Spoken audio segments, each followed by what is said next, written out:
네, 안녕하십니까. 미디어 알릴로 시작하겠습니다. 저는 최경영 기자고요. 오늘 첫 회에 나와주셨던 멤버 그대로 다시 한번 모셨습니다. 예, 개그공인들 오동진 영화평론가 나오셨고요. 안녕하십니까. 예, 변상욱 대기자 나오셨습니다. 네, 안녕하십니까. 예, 그리고 심영환 작가님 나오셨습니다. 안녕하십니까. 저희가 어떻게 갑자기 왜 개그공인이 된 거예요? 아니, 굉장히 좋아해 주시더라고요. 첫 회부터. 예. 예. 첫 회에서 첫 회를 했기 때문에 조회수가 많이 나온 건지 예, 원래 이 멤버가 좋은 건지는 오늘 방송을 보고 이제 판단이 될 것 같습니다. 예, 원래 근데 두 분은 친하세요? 심영환 작가님이랑? 정확히 저는 약간 의외였어요. 아, 그쵸. 예. 네. 두 분이 왜 나이 차이가 조금 그래도 있으시고? 꽤 있죠. 아니죠. 아니 무슨 한 20년 차이 나요. 무슨 큰일 날 얘기예요. 누가 화가 나는 거지 이거. 아니 근데 변상욱 선배한테 이렇게 막 하는 분은 처음 봤어요. 뭘 막게요 제가. 왜냐하면 처음 만남인데 예. 다큐를 찍으러 같이 며칠 동안 여행을 해야 되는. 네. 아, 그런 거였어요? 그래서 뭐 양말 냄새 난다부터 발 씻어라 이런 것까지 해가지고. 제가 왜 변 선배님을 안 들여하냐면 네. 같이 2박 3일 같이 있었는데 목욕을 안 하세요. 의외네. 굉장히 지저분해요. 그래서 근데 어떤 그 기자로서의 신비감 대비 참 인간적이신 분이시다. 네, 뭐 그래서 제가 이제 그때부터 외모가 다르시구나. 막대하긴 하네요. 그렇죠. 진짜 안 하세요. 그러시구나. 예. 오동진 평론가님도 변상욱 기자를 많이 오랫동안 그리고 제가 오래됐죠? 존경하는 선배. 예. 그 지난번에도 그 과거 영화 이야기 했었는데 이번에도 이제 1987이라는 영화 이야기를 할 것 같습니다. 그런데 영화 이야기 하기 전에 또 요즘 뭐 영화 뭐 건국전쟁이라는 영화 혹시 보셨어요?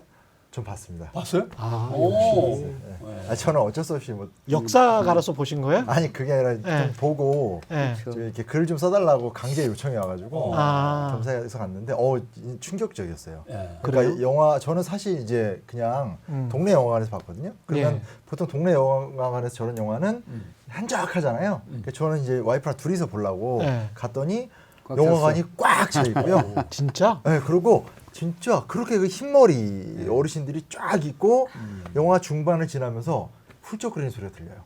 진짜 막. 그래서 나는 코가 막히시네 뒤쳐다보면서 막 울고 계세요. 그다음 맨 마지막 영화 끝날 때 박수? 그러면서 애들한테 역사를 가르쳐야 돼! 뭐 이러면서 요즘 애들 역사는 몰라 뭐 이러면서 나가는 놀라운 경험을 제가 하고 왔습니다. 근데 이분들이 이승만 전 대통령을 기억하실 만큼 그 정도 연세가 되나?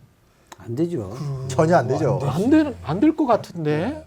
적어도 이승만 대통령 치하에서 그분의 업적을 기리면서 살려면 85세 정도나 돼야. 그렇죠. 30년생 그렇죠. 네. 30년생이어야 되는 거죠. 85세 정도는 돼야. 네. 네. 그러면 이분들은 본인들이 초등학교 때 이승만에 대해서 어떤 씌어진 그 이미지 가지고 좀 계속 이러시는 거예요? 아니 저렇게 아니면 그 이유인가? 아니 그건 이제 저도 이제 아예 그래서 이제 좀 연구를 해봐야겠다 생각하고 있는데 우리나라 90년대 중반까지는 이승만 담론이 없었어요.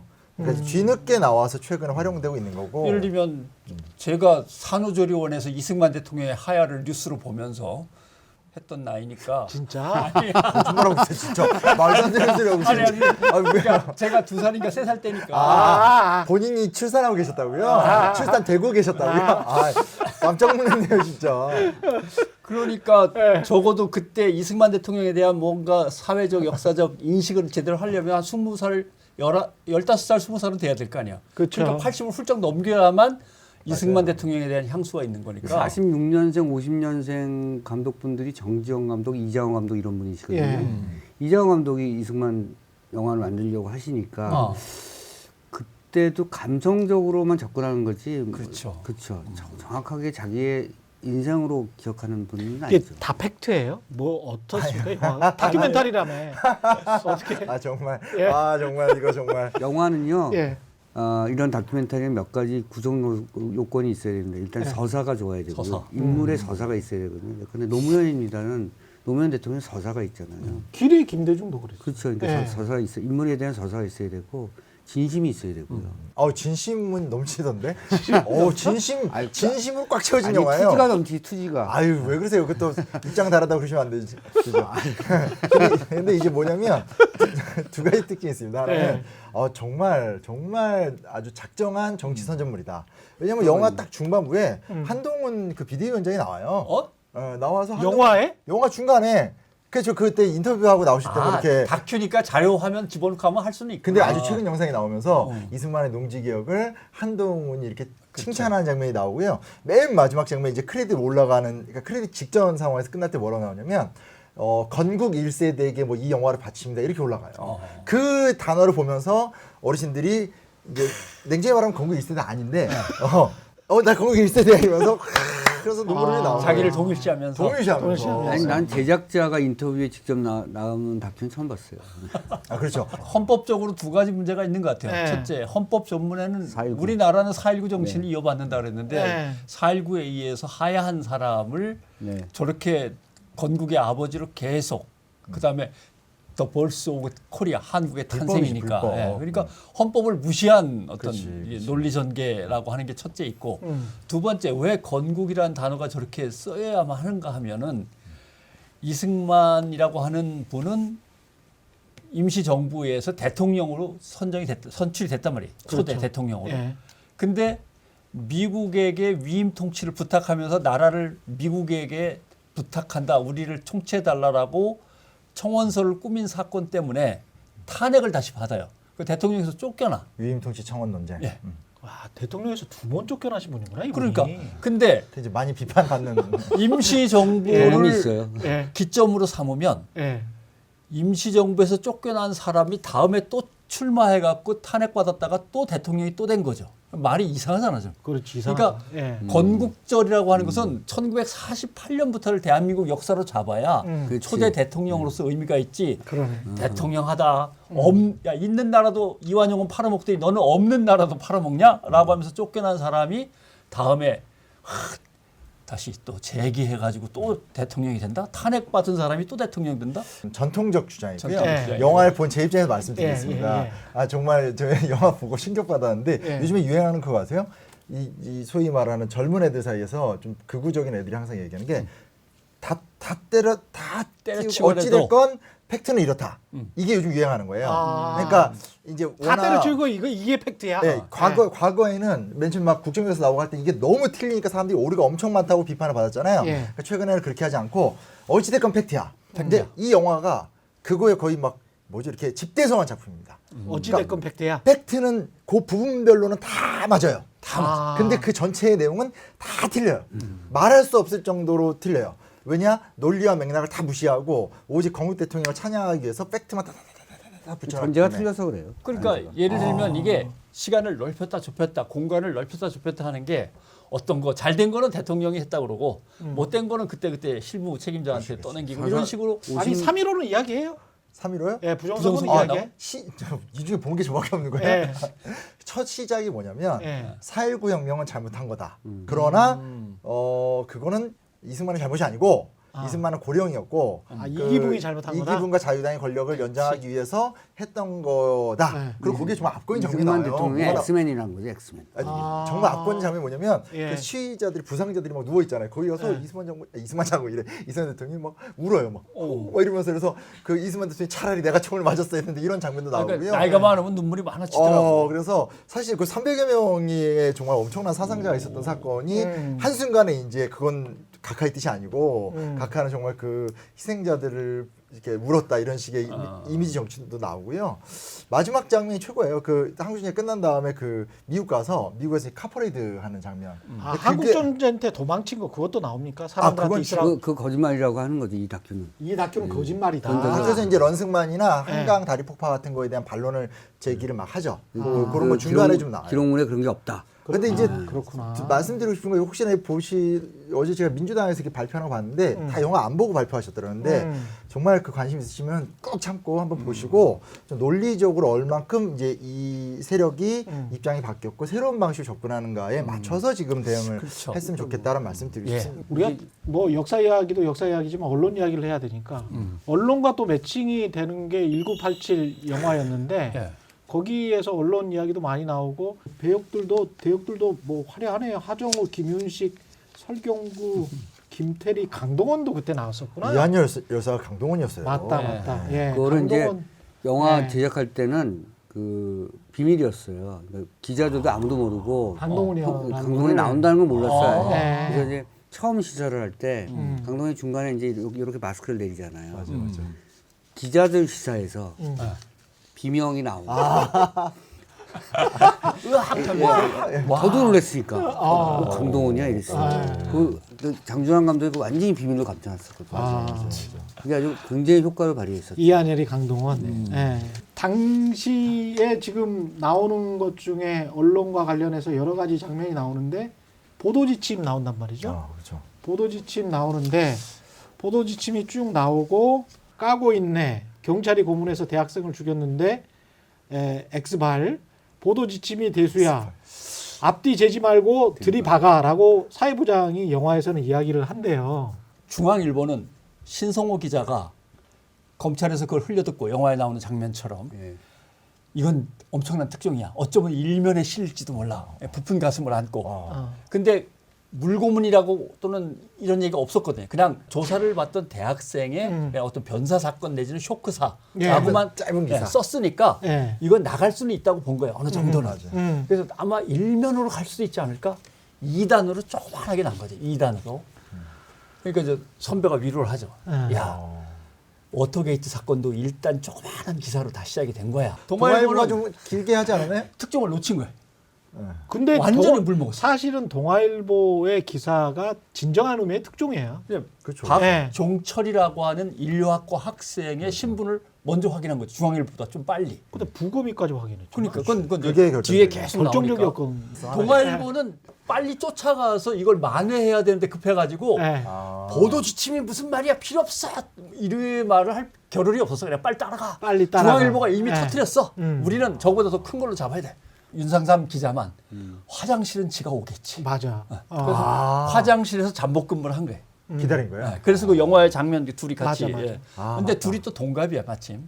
윤 기자하고 그래갖고 서로 이제 같은 또래니까 터놓고 얘기를 하다가 세 가지 단서를 주는 거죠. 물이 흥건했다. 그다음에 이게 폐에서 수포음이 들렸다. 물소리가 물방울 났다. 소리가 났다. 그다음에 이게 주사를 갖다 놔가지고 어떻게 살려보려고 주사도.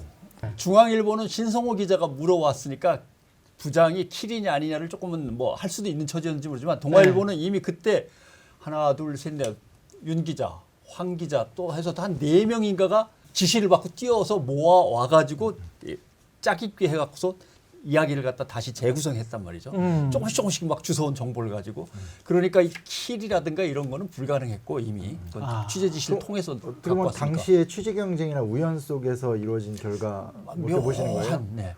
근데 이게 이제 결국은 얘기하는 시각에 따라서 얘기가 조금씩 다 다를 거라고. 그때 당시에는 취재 경쟁이 갖고 있는 뭐랄까요 건전한 뭐랄까 그런 라이벌 의식 같은 그렇죠. 게 있어서 건강한 라이벌 의식. 주고 받은 거죠. 예. 그러다 보니까 커진 거고. 요즘이야말로 이제 저런 모습이 그러니까 예를 들면은 그렇죠. 도련 갑자기 취재 왔던 대학생이 숨졌습니다.까지만 저쪽에서 나왔는데 우리 쪽에서 해보니까 이름 나오고 그 누구를 갖다가 잡기 위해서 그 사람 어디 갔냐고 캐묻다 보니까 그렇게 됐다. 뭐 이런 것들이 쭉 나오고 하니까 그리고 뭔가 석연치 않은 부분도 있다. 여기까지 나오니까 키워. 우리가 물 먹은 거를 잠깐 다시 만회하려면 키워야 돼 하면서 확 키운. 미시적으로 보면 그런데 장기적으로 봤을 땐 저는 이제 84년 이후에 격렬한 전국대 운동이 영향을 줬다고 생각해요. 그러니까 결국 이제 민취협 결성되고 그리고 이제 신민당 돌풍도 일어나고 특히 86년 대학생들의 굉장히 격렬한 항쟁 같은 것들에 대한 보도 경쟁이 있었잖아요. 근데 물론 이제 그 보도 경쟁이라는 것은 사실 굉장히 부정적으로 묘사하라는 보도 지침과 그것에 순응했었던 언론 기자들의 어떤 활동은 있었지만 여튼간에 80년대 중반 이후에 소위 말하는 이 그 83년 이전에 보여주지 않았던 광범위한 어떤 시대에 대한 보도 입장은 좀 이런 입장은 아니었지만 그런 게 어떻게 보면 이런 또 우연의 밑바탕이 되지 않았나 뭐 그런 생각 좀 들어요. 저는. 그 하정우가 맡았던 최한 검사역 예. 기자한테 흘려주잖아요. 그렇죠. 그것도 이제 좀 극화된 부분이긴 하겠습니다만 예. 어쨌든 그것도 팩트는 팩트예요. 각 사회 부문에서 시대가 바뀌고 있다는 징후를 느끼고 여기저기서 리크가 되기 시작한 것을 보여주는 대목들 같아요. 영화가. 원래 정의로웠던 사람이 아니라 네, 그냥 이게 바뀔 변화하니까 그렇긴 한데 최한 검사는 사실은 그 사실도 한참 동안 숨기다가 그래요? 나중에 10년, 20년 후에 밝히잖아요. 정보기관의 압력에 딱 제동을 걸면서 이거는 그렇게 하면 안 돼라고 했던 최한 검사의 역할은 영화 속 얘기가 그대로 팩트고 그다음에 흘려준 거는 공안 사학과장 하던 이홍규 과장입니다. 이홍규라고 하는 공안 사학과장이 신 기자한테 경찰 큰일 났네 저거 어떡하지라고 했고 신 기자가 아는 척하고 아 그러게 말이에요 정신 나간 거 아니야 이렇게 했을 때 어떻게 하다가 사람을 그렇게 이렇게 하면서 나온 거는 이홍규 과장이고 그다음에 이제 최한이라고 하는 인물이 더 크게 부각되도록 기자들 사이에서 각인된 거는 나중에 그 기록 각종 기록들을 윤상삼 기자한테 다시 슬그머니 이렇게 흘려놓고 가버려. 거기에 이제 자세한 내용들이 이제 쭉 부검과 가담자들과 이런 거와 관련된 검찰 조사 기록이 거기에 웬만큼 들어있는 거죠. 그걸 갖다가 잠시 뒤에 또 한 번 더 주죠. 근데 어떻게 생각해 보면 그때는 자유에 대한 갈망 같은 게 기자 사회에서 있었을 것도 같다. 자유에 대한 갈망. 저는 그때 기자가 아니어서 어땠어요? 자유에 대한 그거는 갈망. 그때도 기자는 지식인으로서 사회에 대한 책무 지금보다 높지 않았어요? 지위 자체도 높죠. 왜냐하면 대학 졸업생도 많지 않은 데다가 그러네요. 그 중에서 시험을 보고 그러니까. 언론사에 입사해서 기자 노릇을 한다는 것에 대한 자부심과 그다음에 50년대 60년대부터 나름대로 그 필화를 겪으면서도 버텼던 선배들의 그 스토리가 네. 회사에서 맨날 그 교육받으면서 자랑도 듣고 칭찬도 듣지만 또 너무 왜 그렇게 못했냐 야단도 맞으면서 커온. 자책도 하고. 예. 그래서 아무튼 동아일보가 좀 그리워져요. 왜냐하면 대충 1월 15일 날이 치안본부 발표 탁 치니까 하고 죽더라 하고 16일 날 단순 사망이 아닌 것 같다라는 이제 동아일보 보도가 확 나가죠. 그다음에 19일 날 가서 이제 물고문이라는 얘기가 동아일보가 다시 동아일보가. 처음으로 이게 이제 최한 공안부장이 이제 슬쩍 부검 결과를 갖다 이렇게 슬쩍 1987 영화에서 제일 먼저 가장 먼저 특종을 한 중앙일보 그걸 갖다 크게 키운 동아일보를 얘기했지만 사실 영화에 등장하지 않은 많은 사람들이 이 민주화를 떠받치고 있다는 거에 대해서는 좀 얘기를 하고 싶은데 그렇죠. 예를 들면 교도관이 이제 그때는 한병용이라고 이름이 나오는데 본래는 한재동이라는 이름이죠. 한재동 씨. 한재동 씨. 어. 좀 유해진 배우가 좋아져요, 이제 이제. 역할을 했죠. 근데 이 양반들이 교도소의 부조리와 비리가 너무 횡행하니까 이걸 타파해야 된다고 해서 민주교도관 모임을 만들었던 사람들이에요. 깨어나신 분들이네. 그러다가 예. 여기서 징계를 먹고 좌천당하고 수많은 일들을 겪다가 어떤 일이 벌어지냐면 1979년에 교도관이 폭행을 당해 그 위에 재수한테? 상관들한테 아, 상관들한테. 상관들한테 엄청나게 폭행을 당해갖고 구치소장한테 몰려가 소장실로 몰려갔는데 항의하러 몰려간 건데 소장실 점거 사건으로 이게 이제 탈바꿈하면서 예, 조작되면서 다 그렇게 잘려나가죠. 잘 바꾸잖아요. 다 잘려나가. 근데 다 잘린 사람 중에 어떻게 하다 보니까 다시 비정규직으로라도 복귀한 사람이 있는데 그 중에 한 사람이 이 양반이다. 유해진. 아, 그 경험이 있는 사람이구나. 아. 그래가지고 이부영 그 맞아요, 그렇죠, 맞아요. 그렇죠. 기자한테 형님이라고 부르잖아요. 형님 하면서. 왜냐하면 그 김우성 씨가 나왔던. 한재동 씨가 직접 못 전해. 그래갖고 전병용이라고 하는 같이 잘렸는데 복직을 못한 전직 교도관. 그 전병용 씨를 통해서 한 달에 건너서 가요. 아, 그러니까 영화하고는 조금 달라요. 아, 그다음에 또 하나 그 옆에서 거둔 사람들이 이제 소영환이라는 교도관이 또 있고 그다음에 안유라고 하는 교도소에서 죄수들 관리하는 보안계장, 안유 보안계장. 이 양반들이 정보를 각각 얻어다가 이부영 씨한테 합쳐서 주는 거예요. 같이 연대했던 분들이죠. 예, 예. 그래가지고 거기서 한 장이 이제 완성이 되고 또 완성이 되고 이렇게 나가요. 그 얘기를 영화로 다 담으면 러닝타임이 한 30분 늘어나기 때문에 담을 수가 없어요. 제목이 바뀌는 거죠. 담을 그렇죠? 수가 하나로 그냥 교도관의 민주화 투쟁. 뭐. 예. 여기에서 이야기했던 사회부장이 이야기했던 그 보도 지침은 언제부터 있었던 거죠? 전두환 정권 들어오면서부터 그 보도 지침이 지침을 따지기가 통로된 어려운 게 게 예. 보도 지침은 이미 1979년 12, 6대부터 시작이 된 거예요. 정확히 말하면 일제 강점기 때부터. 진짜로. 그건 뭐 역사로 봐요. 역사로 봤었을 때는 그러네. 왜냐면 예. 총독부에서 이제 검열 지침이라는 게 내려오고 그걸로 이제 1920년에 이제 동아조선을 이제 신문사를 내주되 1910년대 때는 언론의 자유가 없었으니까 20년대 때 이제 계속 검열 삭제 이런 것들을 하는 역사가 그 문화가 사실은 대한민국을 넘어온 늘 있는 거잖아요. 거지, 예. 그렇죠? 10월 26일 대통령이 시해를 당했으니까 이거는 계엄령 하러 갔으니까 보안 검열을 안 할 수가 없는 거죠. 그 다음에는 바로 또 80년 신군부가 들어왔으니까 또 12.12 때문에 또 계엄령이니까 보안 검열 당연히 이어지고 그 다음에는 이제 광주가 있고 그러니까 쭉 이어지면서 보도 지침과 관련된 주무부서들이 이제 협의를 하고 주무를 문공부가 맡는 거죠. 문화체육관광부가. 근데 나중에 한 십몇 년 뒤 민주화 된 다음에 밝혀진 걸로 하면 결국 그 문공부의 담당 책임자는 정무수석실에서 담당을 했다. 그러니까 결국 청와대에서 조정을 한 거죠. 우리 KBS도 사실 방송국이라고 한 게 문공부 안에 국이었으니까. 국이었으니까. 그게 또 그래서 그렇게 원래 방송국이라고 그래요. 불렀던 거지. 그래서 국이에요. 그냥 문공부 안에 부처 안에 있는 그냥 여러 개 1국, 2국, 3국 중에 하나가 방송국이야. 그 말이 지금까지 남아 있는 거고. 왜 그게 아직까지 남아 있는 거예요? 남산 시절이죠, 그러니까. 예. 방송사가 아니고 방송국인 거예요. 나는 그나마도 83년 입사니까 예. 좀 덜 할 때인데도 약간 덜 할 때인데도 사회부장, 정치부장 옆에는 소파가 따로 하나 있었으니까 네, 맞아요. 예. 네. 거기는 이제 기관원들, 기관인데. 예, 안기부 이제 정보기관원이나 아니면 보안 또는 공안 담당 형사라든가 네. 그래서 그분들이 왔다 가셔야 되는 자리니까 그분들이 담배 한 대 태고 가실 그 자리가 딱 항상 그러니까 방송국에서 KBS 한국 방송공사로 바뀔 때가 71년 3월 3일이거든요. 71년 3월 3일에 KBS 사보 연보가 있어요. 지금도 KBS 도서관에 있을 텐데 연보에 보면 박정희 대통령 얼굴이 딱 이렇게 있고 그 밑에 박정희 대통령이 직접 써놨어요. 뭐라고 써놨게요? 조국 근대화 뭐 이런 거예요? 유신 이념의 구현. KBS가 할 일이 유신 이념의 구현이지. KBS가 할 일이 유신 이념의 구현이야. 그게 71년 3월 3일이에요.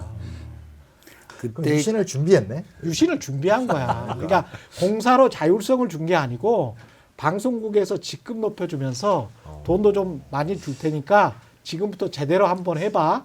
내년 10월에 할 거야. 제대로 한번 치어리딩 해. 이렇게 된 거예요. 그래서 그 KBS에서 전체 방송사의 책임 간부들을 집합시켜 갖고 새마을 운동 중앙 협의체가 구성돼요. 방송 협의체가. 그래서 대한민국의 이상한 체제가 제일 비싼 기차가 새마을이야.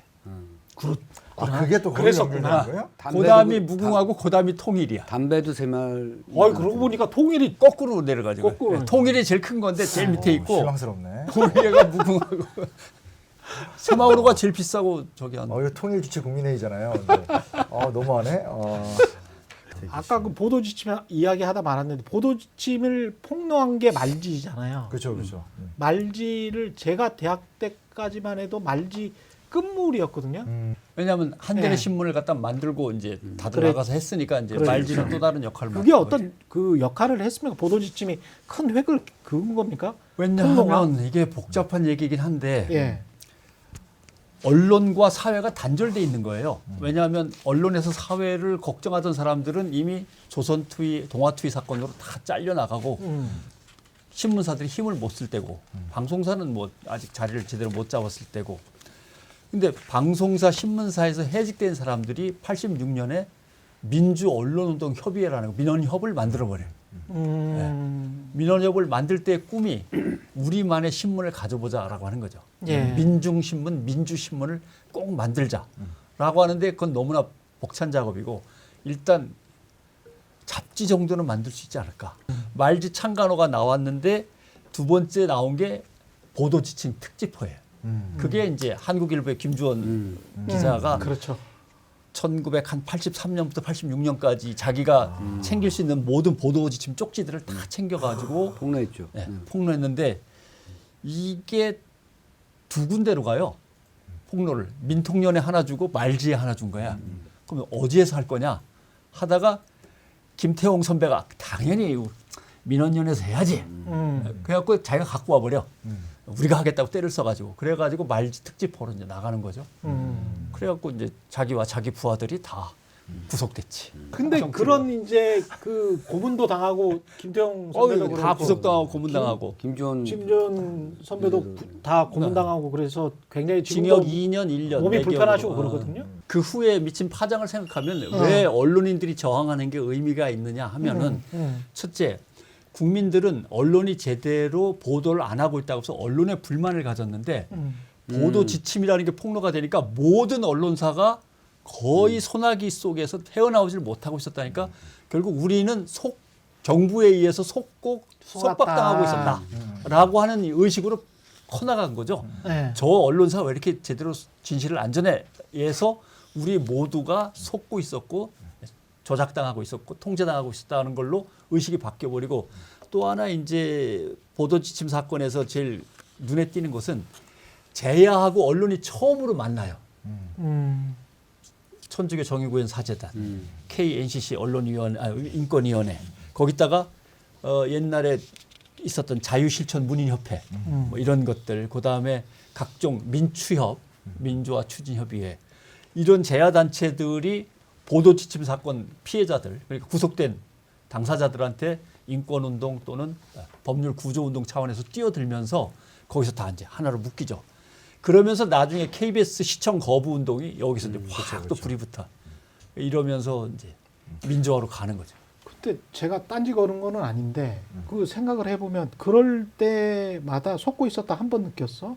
뭐 또 느꼈을 거예요. 그 이후에도 계속 속았구나, 속았구나. 그 가장 최근의 일은 뭐 사실 세월호 참사.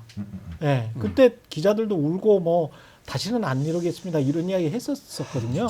그럼 제 기억에만 해도 몇 번은 국민들에게 반성하고 사과하고 국민들은 쟤들한테 속으면 안 되겠다 이렇게 생각을 한단 말이지. 네. 그런데도 여전히 주류 언론은 제일 많이 속인 언론이야. 그리고 그 주류 언론에서 뭐가 나오면 자 조중동 KBS MBC에서 뭐가 나오면 그냥 일단 믿어. 그죠? 그리고 이 이른바 새로운 미디어 뭐 유튜브든 어디든 간에서 말이 나오면 저건 그냥 주장이야. 저건 소수야. 마이너야. 이렇게 생각을 하거든요. 그리고 좀 있다가 아주 큰 사건이 터지면 우리는 속았어. 저 사람들 나쁜 사람들이야. 라고 하지만 좀 있으면 또 그게 그래도 가장 믿을만한 한 거야. 그래도 KBS에서 나왔으니까 그러니까 뭐가 근거가 있겠지. 그 사회 심리학에서 진실의 기본값이라고 해요. 이론상. 예를 들면 큰 데서 얘기한 건 맞겠지. 확인 잘 했겠지. 예. 그다음에 누군가가 지위가 있는 사람이 얘기한 거면 맞겠지. 그러니까 당연히 정부가 얘기한 거는 맞겠지라는 생각을 갖고 있는 거죠. 그게 안전하니까. 그게 자기한테도 안전하고 도움이 된다고 판단하는 거죠. 이런 어떤 이런 진보적 심성과 약간 거리가 있는 제 입장에서는 저는 항상 듣고 싶어요. 이런 거죠. 그러니까 훌륭하십니다. 아니 뭐 훌륭한 이런 거죠. 그러니까 이런 자세 좋아. 그러니까 무슨 이런 아니면 세대가 다르다고 해야 되나요? 어쨌든 뭐냐면 이런 거죠. 그러니까 말지 전 이제 제가 이 시대 연구하니까 말지 많이 보는데 말지가 이제 그땐 대단한데 지금 보면 약간 이게 언론이야 이런 기분도 많이 들어요. 그렇죠. 말투도 되게 막 직설적이고 이런 게 이게 있었고 한겨레 신문이 등장을 했단 말이에요. 그리고 이제 다음 세대들이 보기에는 어찌됐건 이렇게 프레임이 어찌됐건 이 과정 속에서 보수는 메인에 이제 소위 말하는 조중동이 있고 진보는 메인에 한겨레가 있고 그리고 이제 마치 말지 같은 게 있듯이 이 보수 진영에도 한국논단이나 이런 보수 언론이 생기고 이렇게 보고 있다는 거죠. 그리고 그 상황에서 결국은 좋아. 니들이 그러면 항상 저기 폭로만 했어? 권력을 잡아봤잖아. 노무현 대통령 때도 있었고 뭐 문재인 대통령 때도 있었고 혹은 그게 아니더라도 뭐 그렇다고 해서 뭐 할 거 다 했잖아. 근데 니들이 했었을 때 언론과 안 했을 때 언론이 뭐가 그렇게 다른데 혹은 그 결과가 사회적으로 뭐가 그렇게 다른데 이 부분에 대해서 꽤 중간에 있는 시민들이 갈팡질팡하고 있는 부분도 있지 않나. 시민 대표로서 조심스럽게 의견을. 이 말씀도 맞는 것 같아요. 그러니까 이런 고민을 하는 것 같아요. 그래요. 저번에 보니까 한동훈 위원장이 그 임종석 씨하고 예. 둘이 싸우면서 예, 운동권 청산. 네, 구의학번이라고 자기는 예. 어떤 죄책감 안 느낀다. 근데 저는 사실 제가 이제 96학번이니까 죄책감이 있어요. 그러니까 독립운동도 안 했고 민주화운동도 안 했는데 네. 누리기만 했기 때문에 저는 죄책감이 있거든요. 그래서 열심히 역사를 나누려고 노력하고 활동을 하는 건데 근데 이제 뭐냐면 이런 거예요. 제가 이제 소위 40대잖아요. 30, 40대들의 특징이 뭐냐? 10대, 20대 때 편안하게 살다가 대학생 때도 그 문화적 세례를 누리며 살다가 뒤늦게 이제 누구지 노무현 그러니까 30대 들어와서 노무현 이명박 시대를 만나면서 혼란을 겪는 거죠. 뭐가 맞나. 그래서 자기가 뽑았던 사람이 인기가 없고 싫어했는데 이명박 대통령이 들어오니까 더 아닌 것 같고. 근데 그러면서 이 사람들이 또 마치 그 세대의 말지를 봤던 것처럼 낙곰수 같은 팟캐스트를 들으면서 성장한 세대거든요. 그러니까 저는 선배님 말이 좀 공감이 되는 게 그리고 또 뭐 탈핵도 하고 했는데 세대 경험. 예, 예. 근데 또 뭐 그렇다고 해서 이게 뭐 이렇게 바뀌었다고 해서 바뀐 것도 그러니까 물론 이제 정말 열혈적으로 정말 최경영 기자님 팬 이런 분들이야 뭐 진짜 이렇게 이게 옳고 저거 틀렸다고 하지만 그냥 이렇게 조금 원거리에서 맞아. 보는 사람들 입장에서 이런 고민이 있는 거를 실제로 인정을 해줘야 될 것 같아요. 맞아요. 그 시간이 예. 아직 한참 더 필요한 거죠. 좀 그 혼란과 갈등도 있는 것 같아서. 근데 한동훈 비대위원장의 말에는 그거를 학번으로만 따지는데 저는 직업으로도 보면 그렇죠. 이게 정말 부적절한 이야기인 것 같은 게 저는 기자로서 저는 운동을 89학번인데 운동을 별로 안 했거든요. 89학번인데도 그리고 그냥 공부를 열심히 한 타입인데 사회 나와서 이 정도였어? 이렇게 생각하면서 화가 좀 그쵸, 빌드업이 된 케이스예요. 그래서 저는 검사로서 한동훈 검사가 검사로 들어왔는데 김기춘 검사의 과거 유신헌법 초안 만들고 간첩 조작하고 사람들 파괴하고 선배 검사 공안부 검사들이 그렇게 사람들의 인생을 수천 명의 인생을 파괴하고도 그 수천 명 곱하기 수십 년이면 그렇죠. 그 몇만 년도 되는 거거든요. 맞아요. 예? 근데 그렇게 나쁜 어떤 천벌받을 짓을 하고도 그렇게 잘 먹고 잘 살고 그리고 사회는 떵떵거리고 살고 근데 그 검사에서 아주 우수했던 사람이 법무부 장관까지 하면서 나는 민주화 운동 세대에게 빚진 게 없다. 나는 구의학번이다. 그거는 구의학번으로서는 말할 수는 있지만 저는 기자로서는 부끄러워서 이제 기자 선배들이 한 것 때문에 계속 이러고 있는 건데 검사 후배로서는 부끄러워해야 되는 거 아닌가? 그러면서 그 건국 대통령을 그렇게 찬양을 해버리면 그걸 냉정하게 평가를 해서 국민들에게 잘못한 것들 그리고 본인들은 기소권을 가지고 있잖아요. 본인들이 무한 독점의 기소권을 가지고 있으면서 그거 마음대로 행사해가지고 국민들을 괴롭혔으면서 그거 본인들 월급 받는 거는 세금 받았던 거 아니야. 이게 자유는 그때 보도지침 이후에 조금 찾았는지 모르겠습니다만 특히 뭐 87년 민주항쟁은 기자들이 뭐 요구를 했던 게 아니고 시민들이 요구를 했던 거고 국민들이 찾아준 거잖아요. 그러면 그 혜택을 받아서 그 이후에는 기자들이 어떤 역할을 했는지 그 자유를 가지고 그리고 기자들에게는 민주주의라는 게 어떤 의미였는지도 진짜 궁금하게 돼요. 갑자기 그 생각이 드는데 왜 우석훈 박사가 쓴 그 민주주의는 회사 문 앞에서 멈춘다라는 그 책이 있었잖아요. 야, 제목이 뭉클하네. 근데 민주주의가 들어왔어. 87년 이후에.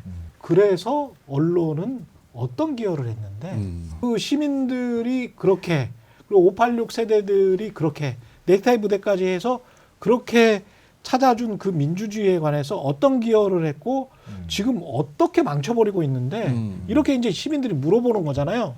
그럼 어떤 대답을 할 수 있을까? 하나 저는 이제 분명한 건 그 네. 시대에 맨날 신문을 보니까 느낌이 뭐냐면 87년 이후에 87년 그러니까 유월항쟁부터 이제 노태우 12월 대선 전까지가 네. 온갖 사회 개혁안들은 모든 언론사에서 튀어나오죠. 다 쏟아 나와요. 네. 그중에 가장 적었던 게 언론 개혁이에요. 분량상. 왜냐하면 그 이슈를 쏟아내는 게 언론사이기 때문에 네. 그 언론사는 자신에 대한 이야기보다는 네. 남에 대한 이야기를 많이 했죠. 뼈아픈 이야기지만. 그런 부분에서 이미 어떻게 보면 이제 그 특수를 누렸던 네. 분들이 자기 반성을 해나가는 데 있어서 우리 좀 소극적이지 않았나 그런. 언론만 따로 떼서 생각을 한다면 네. 헌법에는 분명히 국민은 언론의 자유를 갖는다. 시티즌은 저 프리덤 오브 프레스 네. 언론의 자유거든요. 언론의 자유를 갖고 있는 주체가 그러니까 시티즌 국민이에요. 그렇죠. 언론사게 아닌데 예. 우리는 미국식 자유 언론, 자유주의 언론이라고 하는 미국식 자유주의 언론 이념을 받아들이면서 이걸 언론사의 자유와 언론인들의 자유로만 축소시켜 갖고 있는데 거기에서 자기 보신이라고 하는 가치관이 들어가니까 국민도 우리를 이렇게 막 비난하고 이래라 저래라 하면 안 돼.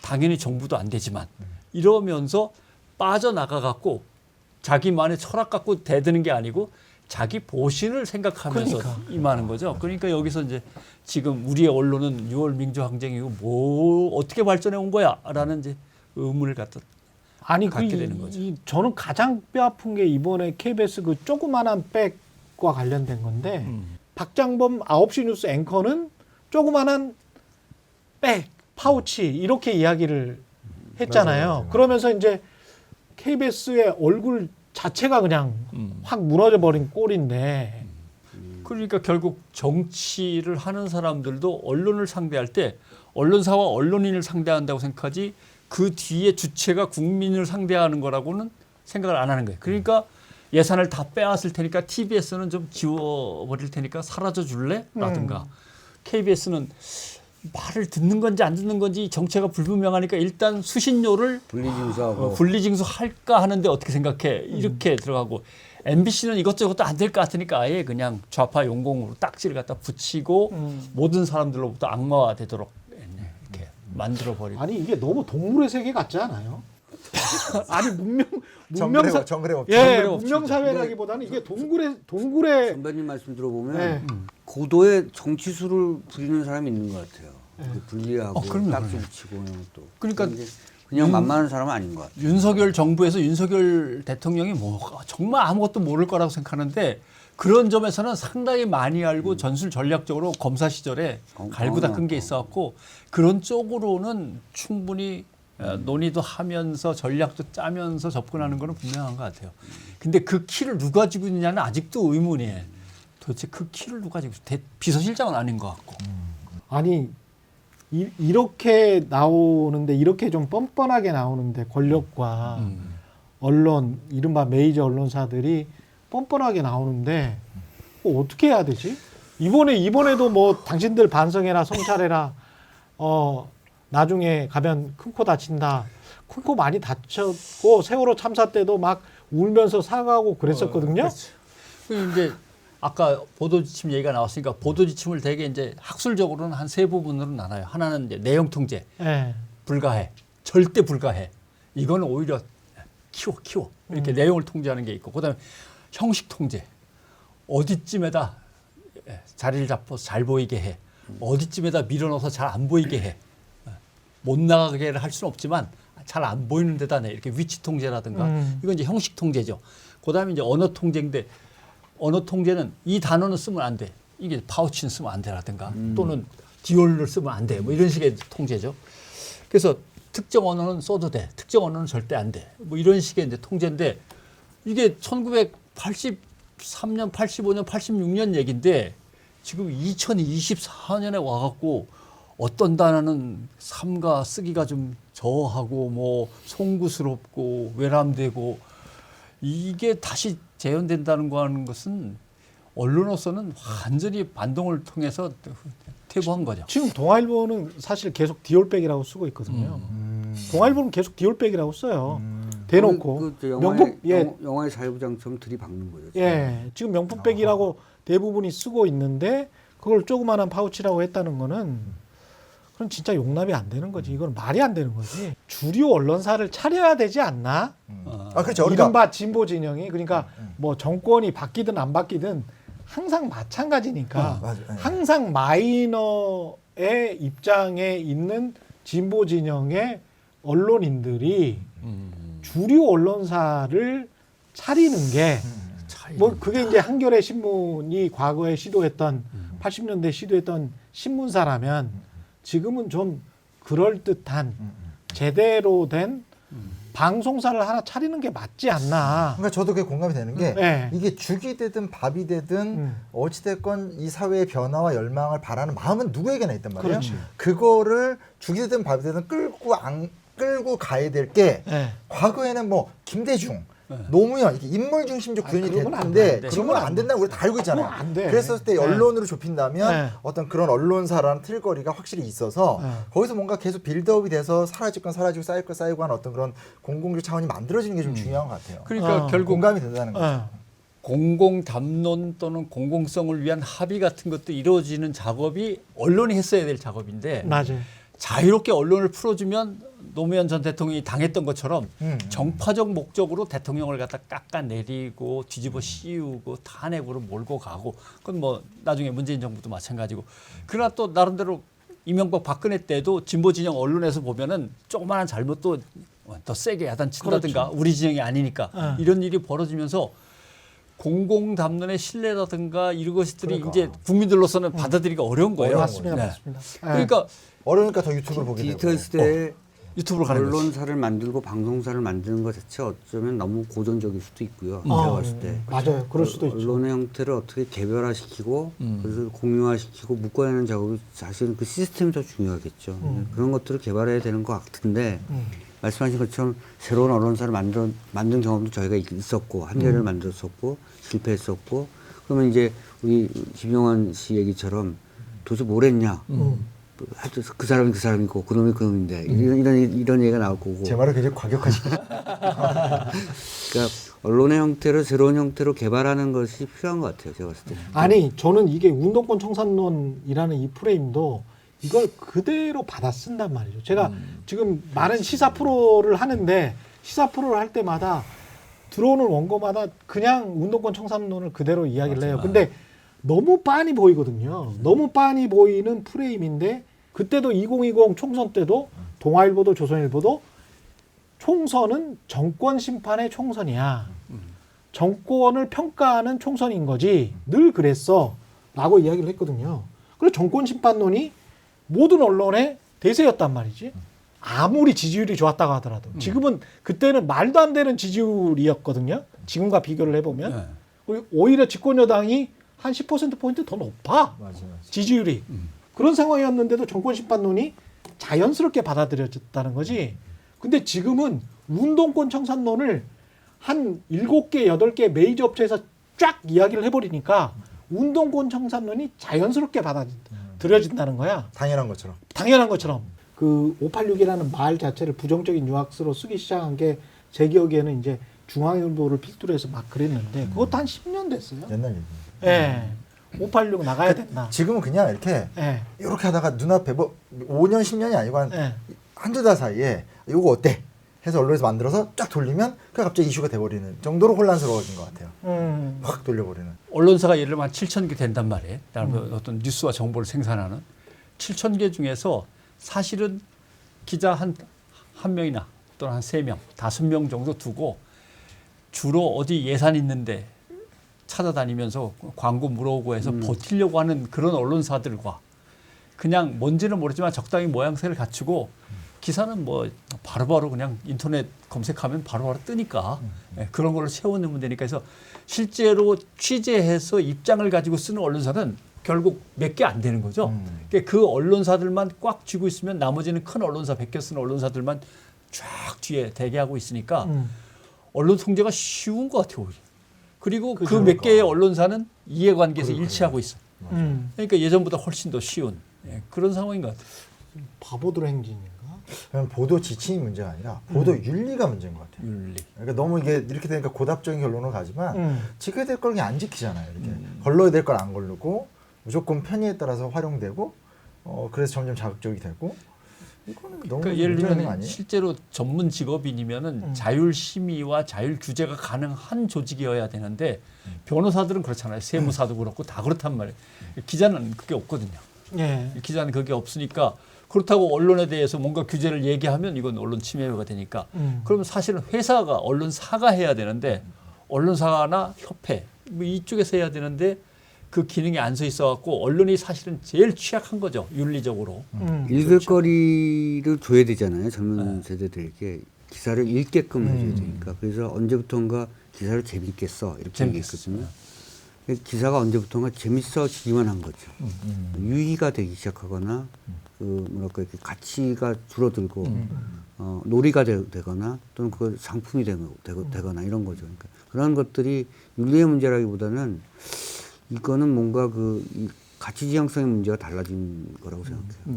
근데 산업적으로 자본주의적으로 그렇게 돼가는 경향성이 분명히 있긴 하지만 미디어 산업에서 그게 나타났지만 미국이든 유럽이든 정론지들이 본인들의 아주 퀄리티 높은 기사를 유지하면서 살아남고 오히려 돈을 번 게 분명히 있거든. 지금도 그렇고. 지금도 돈을 벌고 있어. 지금도 돈을 많이 벌어 우리보다. 맞아요. 네, 그러면 우리는 왜 차별화된 상품이 나타나서 이게 너무나 이런 기사가 지겹다면 왜 차별화된 상품이 나타나서 돈을 못 벌지? 돈을 벌어야 이게 운영이 될 거 아니에요. 예? 그러면서 자본주의에서 주류 상품이 될 거 아니에요. 근데 주류 상품이라는 느낌은 안 들어. 사실은 한겨레나 뉴스타파나 뭐 이런 것들이 주류 서비스 업체다. 이런 느낌은 안 들잖아요. 돈 주고 품격 있게 누릴. 그렇죠. 아니 그러면서 한 100만 정도 번달지. 그렇죠. 세계를 움직인달지. 단위가 최소한 한국이라도 움직인달지. 맞아요. 뭐 이런 느낌은 안 들고 한겨레에서 썼네. 썼네. 예. KBS나 MBC가 받을까? 이때까지 기다리는 거지. 맞아. 예. 그리고 그거 아니면은 진실로 확인이 안 되는 것 같은 그런 사회적인 분위기가 분명히 있다는 거죠. 근데 이제 확실한 건 그러니까 뭐 굳이 뭐 운동권 세력 청산을 이야기한다면 그때 그 시절은 타도해야 될 대상이 있었던 거잖아요. 그러니까 저 절대악이 있고 그날이 오면 그를 무너뜨리면 우리에게 어떻게 해방의 세상이 온다라는 정서가 간단했지. 영화 1987에 정확히 있었던 것 같아요. 그리고 그러네. 그때는 시대적 요구가 명확했다는 거예요. 사람들이 원하는 거. 그렇지. 군부를 뭐 척결해달라, 뭐 그렇지. 금융심을 해달라. 근데 네. 지금은 사실은 이제 한편에서는 그런 것도 좀 오해졌고 신자유주의 시대에서 네. 또 하나는 이제는 좋든 싫든 우리가 뭔가 새로운 아젠다를 만들지 않으면 더 나은 세계로 나갈 수 있는 길은 없는 것 같아요. 그때 나는 정말 진정성 어리게 싸웠는데 저 거리에서 얼마나 고통을 받았는데도 후배 세대를 어릴 때 그걸 안 살아봤으니까 네. 제가 아버지랑 대화하면서 제일 힘들었던 게 뭐였냐면 아버지가 제가 군대 갔다 온다 얘기하면 저도 힘들었단 말이에요. 네. 뭐 얘기하면 아빠가 공감을 안 해줘. 지금도 같이. 야 니는 씨 그거 막 삼시세끼 다 먹고 근데 어디든 이게 시대가 변하거든요. 근데 결국 중요한 것은 새로운 세대가 함께 뭔가 기투할 수 있는 왜 저 아버님한테 공감이 가지? 이렇게 분열이 있으면 안 된다고요. 그러니까 그런 어떤 비전을 만들어가야 될 역할이지 않을까. 우리 사회의 변화를 바라는 사람들이 좀 그렇지 않고 지금 이게 좀 그리고 지금도 절대악이 있는 것 같은데.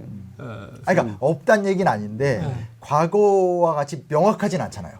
그러니까 옛날에 전두환 정권, 그러니까 뭔가 사람들이 단순하게 집결할 수 있는 타겟팅이 있었다면 지금은 어떻게? 근데 분명한 거는 MZ 세대라든가 그 위 예를 들면 심작가 세대한테 X세대. X세대, X세대한테 해봐 하고 맡길 수 없는 부분은 분명히 있어요. 왜냐하면 저 과정을 쭉 살아온 50대, 60대들은 자기가 배우고 경험했으면 그 다음 세대가 갈 수 있도록 뭔가 길을 열어주고 끝나야 돼. 그렇죠. 열어줘 끝나야 되는데 네. 그게 바로 주인공 의식이에요. 의식이야? 왜냐하면 제 또래 기자들이 만나서 매일 한 얘기가 뭔지 알아요? 직급은 올라가지만 권력이 주어지지 않는다. 그리고 나는 들어왔을 때부터 맨날 그 얘기 들으면 살았다. 근데 지금 원래 기자 그래. 원래 기자는 말단 기자가 최고의 권력이야. 문제는 저도 50을 앞두고 있다는 거라는 거예요. 3대1이야 3대1. 네, 50을 앞두고. 이게 그러니까 그럼 권력은 어디에 가 있는 거야? 네. 몰라요 나도. 권력은 사장과 말단 기자에게 있는 거예요. 아, 그렇지. 네. 맨 위와 맨 아래. 네. 그 사람들은 생각이 똑같아. 실제로 사장하고 경영진하고 맨 밑에는 생각이 똑같아. 왜냐하면 이 상황에서 먹고 살아야 되고 생존이 가장 큰 문제이고 맞아. 미래의 비전이 분명해야 되는데 네. 중간은 아우 이렇게 그냥 계속 가보자고요라고 맨 아래는 너무 불안하고 사장은 책임자니까 불안하고 네, 그렇지. 뭐라고 외쳐도 분명한 것은 저희들 먹을 만큼 먹고요. 우리를 위해서 열어준다는 인식이래요. 열어준다는 거예요. 아니 그게 아니라 책임을 져야 된다는 거지. 아니 그게 아니라 함께 수기를 해야 될 때 같다는 거죠. 우리도 교육을 받았고 사회 경험이 많은데 저도 내일 모레면 50인데 여전히 그냥 물론 제가 선배님한테 이렇게 깨갱을 하지만 이게 그 존경 윗분들 왜 안 좋은가 했습니까? 그러나 이게 좀 너무 모릅니다. 이게 수기 구조는 어디에서 시작해야 되는 오늘 겁니까? 악플이 너무 많이 붙을 것 같네. 아니 수기를 여기서 하는 거죠. 여기서 이렇게 네, 하는 그렇죠, 거죠. 그렇죠. 이렇게 하는 거죠. 사실은 정치는 청년 당원들 불러가지고 이렇게 해야 돼. 예. 그죠, 그죠. 예. 그러니까 저- 무조건 젊다 올바르다는 얘기는 전혀 아니고 지금 약 그럼 함께. 4,800명 본 일본 영화 중에 플랜 75라고 있습니다. 플랜 75. 네, 75세 이후부터는 이제 안락사를 시켜요. 아, 왜 그러세요? 아니, 얘기가 또 왜 글로가 얘기가 후생 노동청 장관이 나와서 얘기를 하는데 75세 이후부터 신청을 받는 거죠. 그래서 예, 이제 신청을 받는 거군요. 노동청 예. 직원들한테 얘기를 해서 이제 광고를 하고 막 마케팅을 해서 예. 신청을 많이 받게 하는 게 좋은 거예요. 근데 뭐라고 그러냐면 다음 세대들을 위해서 예. 더 이상 75세 이상에게 복지 자금을 쓸 돈이 없다. 예. 이걸 줄여야 다음 세대를 위해서 쓸 수 있다는 얘기를 하거든요. 그래서 아 이거 이런 식의 안락사구나 청산론이 지금 문을 열어주지 말고 빨리 문을 닫고 나가라고 지금 심영양 씨가 얘기하는 아니요, 뭔 소리야. 그게 아니라 위아래로 더 많은 소통을 해서 그렇죠. 뭐든지 찾아보자는 게 중요한 것 같다는 거죠. 그 말을 제일 제가 쉬운 게 들으려고. 그거잖아요. 386 청산론. 그 말을 들으려고 내가 이렇게 근데 얘기했어요. 정치는 다 한 거예요? 정치는 어차피 모든 표를 다 긁어보지 못하니까 타겟을 정해서 갈라쳐가지고 요 표만 확 긁어가는 그렇죠. 게 목표니까 예. 이 합의 구조를 정치가 만들면 또 언론도 따라가겠지. 정치가 하는데. 게다가 이게 세분화되고 분절화돼 가지고 과거에는 50% 이상을 얻었어야 되는데 지금은 30%만 얻어도 돼. 한 30%에서 40%만 그 얻어도 사이니까. 집권 여당이 될 수가 있어. 아니면 대통령이 될 수가 있어요. 왜냐하면 전체 국민 수로 해보면 전체 유권자가 한 60% 정도밖에 투표를 안 하잖아요. 그러면 70 곱하기 그렇게 되잖아요. 40이면 32%밖에 안 되는 거야. 약간 되게 멋있는 기자님인 줄 알았는데 예. 갑자기 계산적인 기자님이 아니 원래 제가 원래 경제 기자. 계산적입니다. 경제 기자라서. 근데 여기에 덧붙일 네. 만한 통계는 대한민국에서 총선을 예를 들면 2010몇 년 총선을 보면 예. 상위 20% 잘 사는 분들의 투표율은 90%예요. 그렇죠. 하위 20% 못 사는 분들의 투표는 60%예요. 예. 30%포인트 차이가 나는데 예. 다른 나라는 5%에서 한 15% 정도거든요. 그것도 문제구나. 그러니까 결국은 왜 이 정부가 세금 정책이라든가 복지 정책에 대해서 이렇게 틀고 저렇게 틀고 깎아내고 봐주고 하는 정책을 계속 쓰냐면은 투표 인구를 보면 얘기한 대로 몇 %만 투표를 하는 건데 그 몇 %도 계층 간에 완전 차이가 나니까 양극화가 땡큐고 양극화가 가속화될수록 불리한 게 전혀 없네요. 근데 최근에 제가 들은 이야기도 이분도 꽤 잘 사시는 분인데 어떤 이야기를 하냐면 윤석열 대통령이 실망스럽다는 거야. 실망스러워. 찍었는데 실망스러워. 그러나 상관없대. 딱 이 마디 뭔 말인지 알겠다. 뭔 말이지? 어떤 말을 했을 것 큰 같아요? 손해는 안 받다 본인한테 이거. 이득되는 거 아니에요? 내 세금은 깎아줬어. 그러니까. 나는 손해 본 거 없어. 내 세금은 깎아줬어. 좋은 거지 오히려. 네, 내 세금은 깎아줬기 때문에 앞으로도 계속 찍는다는 거지. 그러니까 부동산 값이 폭락했을 때는 문재인 정부의 책임이었잖아요. 근데 부동산 가격이 지금 불안해서 그거를 받쳐주는 정당에 오히려 손이 가는 거야. 가는 거지 실질적으로. 예, 그 계층은. 그래서 여전히 계층의 문제 또는 계급의 문제가 이 사회 또는 양극화의 문제가 이 사회의 가장 큰 현안인데 그걸 또 속이려고 하는 수많은 이런 담론, 운동권 청산론이랄지. 그러니까 이게 결국은 예. 노무현 재단에 붙어 있는 깨어 있는 시민 그들의 참여가 다만 저는 하나 꼭 말씀드리고 싶은 건 확장을 해야 돼요. 보편이 돼야 됩니다. 이거를 저는 정치 일원은 아닌 것 같아요. 정치만 이미 정치로 정치는 직결해서 아니에요. 문제를 풀어본다는 생각은 뭐 김영삼, 김대중 노무현 이때 충분했다고 생각하고 지금 우리가 언론을 얘기하잖아요. 언론, 시민, 사회, 역사운동. 그렇죠. 그런 어떤 영화운동. 네, 옛날에 70년대만 해도 재하도 다 나뉘어져 있었잖아요. 그럼. 종교계가 있고 문화계가 있고. 오늘 근데 대사 나왔어요. 어. 들이박아. 들이박아. 언론, 시민, 사회, 역사에서 다 들이박아. 역사 각자의, 영화에서 각자의 영역에서. 그걸 정부가 알기 때문에 시민사회 예산들을 깎는 거예요. 꼭 그렇게 마무리 지으셔야 돼요. 1987에서 여기까지 왔어요. 아이, 아, 큰일 났다, 2024까지. 예. 심우환 작가님 다른 데서 또 섭외 받으시기 힘들 것 같은데. 계속 나오시면. 큰일 날 얘기는. 아니 자기가 언론사 운영하고 있어서 거기서 하면 무슨 말씀이세요? 네, 저는 중립적입니다. 예. 예, 여기까지. 예. 중립 기여를 놓고 앞으로 나갈 수가 없죠. 뭐야 이게. 전진 기여를 넣어야 돼. 일단이라도. 저는 오늘 이걸로 마무리 짓고요. 마지막으로 혹시 아니 뭐 아무튼 예. 전진기어를 놓고 함께 가고 함께 함께 승리하자는 가시겠죠. 거니까. 함께 들이박읍시다. 예. 공공열전은 아니었다. 아 그건 아니죠. 한국 전쟁. 예, 공공전쟁은 아니었다. 영화 1987 정말 괜찮다.